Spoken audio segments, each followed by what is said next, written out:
बहादुर और निडर जंगजू था जिसने अपनी कौम के हुकूक के लिए मिसाली जदोजहद की।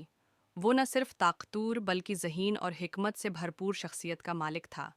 टीमस सीखान का मिशन अपनी कौम को जालिम हिक्मरानों से आज़ाद कराना था।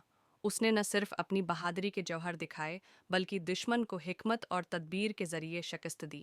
टीम्स सीखान ने अपनी कौम को इत्तेहाद और हिम्मत का दर्स दिया। उसने कहा कि आज़ादी के लिए कुर्बानी देना ज़रूरी है। दुश्मन की फ़ौज तादाद में ज़्यादा और ताकतवर थी, लेकिन टीम्स सीखान की क़ियादत में इसकी फ़ौज ने कई बड़ी जंगें जीतीं। वो हमेशा अपनी कौम के साथ खड़ा रहा और उनके मसाइल हल करने की कोशिश की। इसकी कुर्बानियों के बायस कौम को आज़ादी मिली और वो तारीख़ में बहादुरी और क़ियादत की अलामत बन गए। टीम्स सीखान का किरदार आज भी लोगों के लिए मिसाल है कि किस तरह अज़्म, हौसले और कुर्बानी के ज़रिए बड़ी कामयाबियाँ हासिल की जा सकती हैं। उसकी कहानी